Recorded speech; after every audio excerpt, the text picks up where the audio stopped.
Who is your master?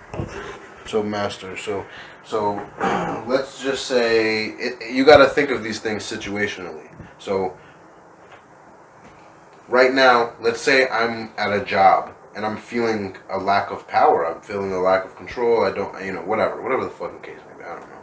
And I'm able to read this fucking book, and this book tells me never outshine your master.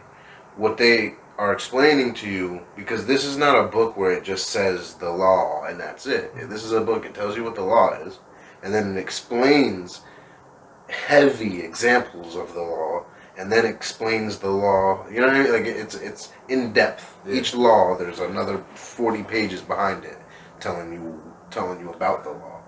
So to never outshine your master really means this. If you're at a fucking job, let's say you're at an upholstery shop, you're working at an upholstery shop, and it's just you, two other workers, and then there's your boss. And your boss is, kind of getting old, and he has power though. He's the boss. Yeah. He could fire you like that. He could fire him like that. He could fire him like that. Mm-hmm. But in reality, if you want to be the one with the power, what they mean is this. You might be way better than this man. You might be gunning for... you don't want to be doing this little upholstery shit. You want to be in his job. You can get his job. His job's basically open for the taking because you know you can do it better, correct? My boss. The boss. Yes. Yeah. But you can't outshine him. Do you want to know why? You want to know why you don't want to show him that you work better than him? You don't ever want to show your boss that you can work better than him, and this is the reason why. And it's basically jealousy. It's basically that boss who controls your fate. He's gonna kick you the fuck out. You're gone. Mm-hmm. So what is so you now harnessed power, knowing that you are better than this man. You are better than this boss. You could do this job 50 times better than this man. But because he holds the key to your job, you're not gonna gun for that place yet. You get what I'm saying? Yeah. If you look up the law right now, it'll give you somewhat similar example to what I just said, but in essence, you don't want to outshine the person who holds your fucking fate in your hand, because they don't want none of the other workers seeing that you're better than him. You're a threat now. You get what I mean? Yeah. Don't you get rid of wouldn't you get rid of threats that keep you from whatever your end goal is, or Mm-hmm. So never outshine your master. So that's even a different example. If you're in a group of people, let's say you're in a fucking hardcore gang, like you're in the Bloods, and the leader is fucking, behind closed doors, he's smoking crack, and you know all this shit. You know what I'm saying? You know all this shit. You gotta know that man is in that place of power, and that the people around him that support him, even though he does wrong, they're all out to get you too the second that you gun for that spot, or the second that you show better leadership than that person, or you know what I mean? Don't become a threat is the base of what the fucking first law is. Don't make yourself a threat to the very person who is holding, just because they're not as good at whatever it is as you, they're still the boss somehow. Yeah. They still got that position somehow, and they still could fire your ass. Now, the book they don't talk about people getting fired. They talk about people getting killed. You know what I mean? They're talking about kings and castles and real stories from back in the day, like royal England and royal this, and like they give you amazing examples. Look that up. The first fucking law. 48 Laws of Power. Mm-hmm. It should be an orange, blue, and then an orange stripe. Three stripes on the front. That already stands out. Orange and black. It's by Robert Greene. Never outshine the master.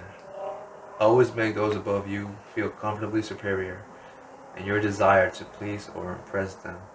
Do not go too far in displaying your talents, or you might accomplish the opposite. Inspire fear and insecurity. So you might inspire fear and insecurity when you're trying to demonstrate what, you get what I'm saying? Yeah. You get exactly what they're saying. Always make those above you, the people above you, feel comfortably superior. Now, when you desire to please or impress them, don't go too far displaying your talents, or you might accomplish the exact opposite, which is inspiring fear and insecurity. And when they feel fucking insecure, you're gone. And again, this is just the law. This is not the entire page, bro. This is not the book. Right. This is just. If you read the book, if you read the whole back page, all the pages on the first law, it's examples, and then they always have a reverse law, which is basically the opposite. Of always outshine your master, and they explain how that could possibly work too. Yeah. This is a book about power that if you can really use what they're saying for power's sake, not evil, not for good, but for the sake of gaining power in situations. I hate feeling like I don't have control, bro. I hate feeling like I'm the one in the room with no power. Listen to this. My girl comes home, tells me she's pregnant. Now, I have a daughter already. And when I reacted to that mother, when I reacted to her, when she said, I'm pregnant, I said, oh my God, I'm so happy, I said, I'm so happy. I was genuinely very happy to be having a kid. And I was 21 years old, and I was about it. I was ready to do it, right? And whatever, things went the way they went with that, and that's another story. But now I'm 26. I'm not in the best financial place. We're not in the best place. And we've made sure that we've said that. Even during times that we're getting intimate, we'll be we can't do this because if you get pregnant, we can't keep it, and it's gonna hurt us to have to, if we had to do an abortion, or you know what I'm saying. So you know what I'm saying. Yeah. So when she came home and told me that, I'm really, I'm kind of so what are you about to do? Are you gonna stick to what to what we've been saying, which is right now isn't the time, or are you gonna,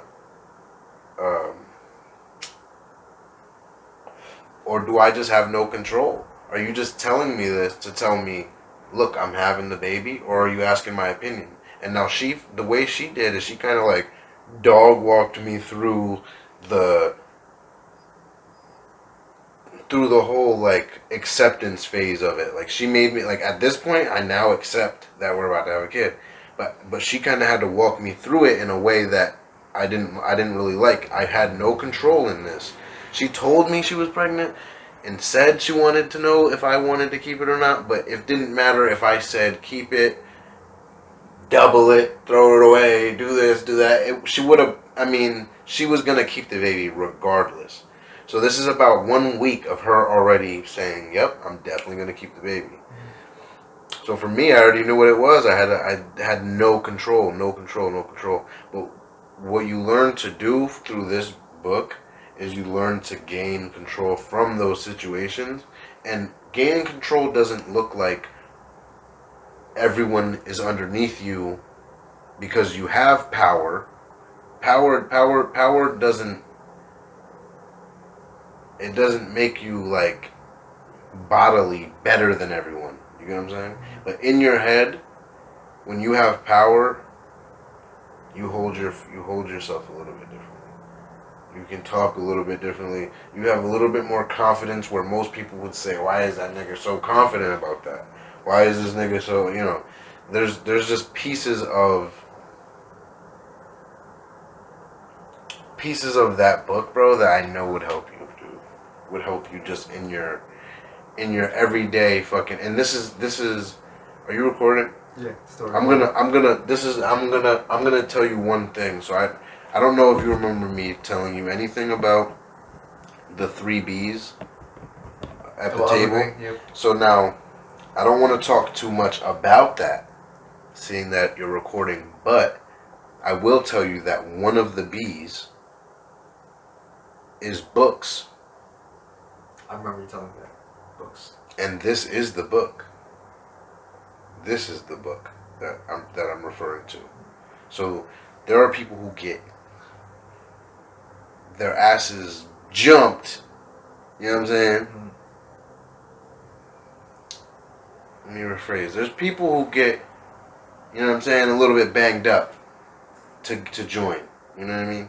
They go through a rougher path to join. And then there's people who choose the book. And when you choose the book, you make a different commitment. You make a different. You're telling me that you're not one of these motherfuckers. You're a fucking Books. you're one of these motherfuckers. You know what I'm saying? And that right there shows me how to act with you, where we're gonna. You know what I'm saying? Mm-hmm. I have people who did all three B's. You know what I'm saying? I have people who just did the book. I have people who did two, who did one, who did whatever. Now, as far as the book goes, though, I'll give you a tiny bit of insight. I personally, because this book has met this shit got me out of everything since I read the book. It's got me out of every fucking problem I've ever had, and not physically. It got me mentally out of a car ticket, even though I still physically had to pay that car ticket. Do you get what I'm trying to say? Yeah. It got me mentally away from the cold, literally, like from being outside in the cold. Like this book has helped me mentally try to preserve myself in thought enough to You get what I'm trying to say? This book has really helped me, dude. It's really fucking helped me. Any issue I've ever had, it's helped me mentally deal with them and gain power from those situations. And I found this book in prison. I was in prison, couldn't find this book to fucking save my life. Have heard about it all the fucking time. Everybody hears about this book, and I go to prison thinking, yes, this is where I'll find this book for sure. And I can't find it. I finally find it. I'm not supposed to take this book from the person. I was supposed to not take it out of jail, but I did. I didn't know where else I would ever find the book. Even though you can buy it probably right on Amazon and shit. But the way I thought about this specific one, I felt too close to it. And you were sure you were gonna find it at prison? Yeah, when you went there? Yeah, once I got there, I was like, I'm pretty sure I'll find it here. You know, people were telling me, pretty sure you'll find it there. So it's not like I went there looking for it, but when I went there, I knew that's what I was going to look out for. In that book, I would read it. I'd read at night. I'd read it when I wake up in the morning too, and then I'd get off my bunk, and I would practice whatever the law was. I would practice it. So, I don't know if the law was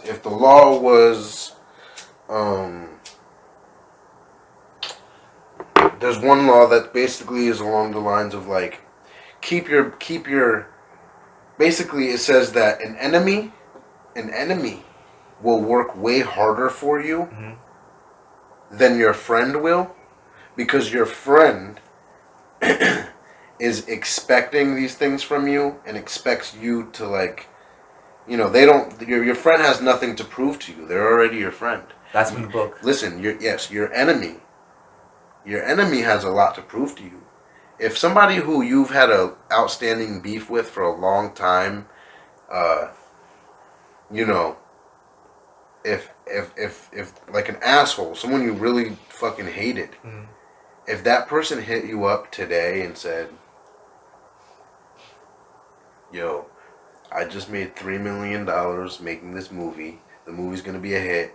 I want you to be on my team because if your enemy made the call? If your enemy was telling you this, if your enemy became a fucking millionaire rapper and hit you up and said, I want you to be my video production person, and you're like, what the fuck? Why, bro? We've had a huge beef, and he said, look, bro, I'm gonna give you a chance, and you say, all right, bro, all right, I'll do it.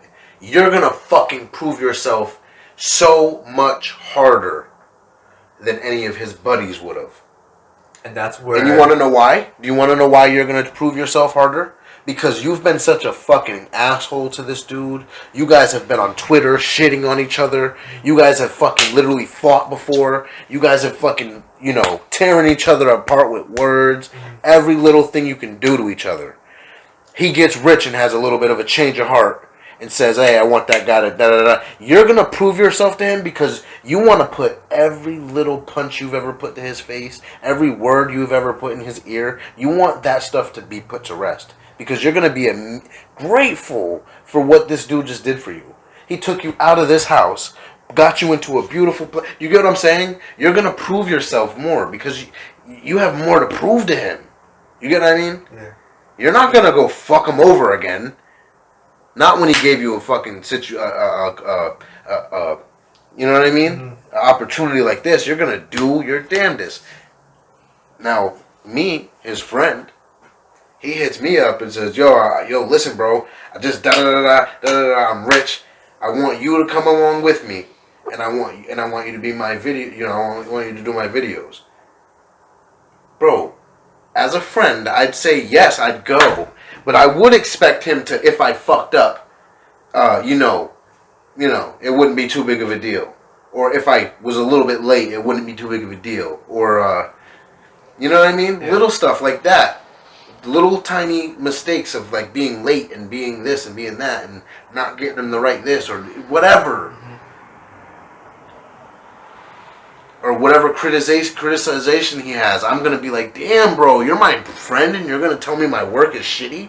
But you're going to try your damn... You don't give a fuck if he tells you, oh, well, look, it's a little bit shit. You're going to be like, ah, fuck. Like, you feel like you have to prove yourself to him. Wouldn't you feel like you have to prove yourself to this guy that you've shitted on him? You guys have been enemies your whole life. And now he's putting this fucking... Now he's putting this fucking opportunity in front of your face. You're gonna do maybe I don't know you well enough, but I know me well enough, and I know that I would do my damnedest to help that person. I can think of my enemies in my head right now, and if any of them were like that, bro, because of this book, I'm gonna hire my enemies. I'm gonna fucking get my enemies to be on my side. And it's a little bit like that law is a little bit like an enemy of my enemy is my friend. Like, it's all that stuff you hear. Keep your enemies closer than your friend. Like, that type of thing. Now, the example is really, really good. It's about this guy who he makes a come up. So he has his friend. I think he does something with, like, the stables or something like that. Like, he had his friend be, like, a stable boy. And his friend was just fucking up the job, bro. He couldn't do it. But the guy ends up hiring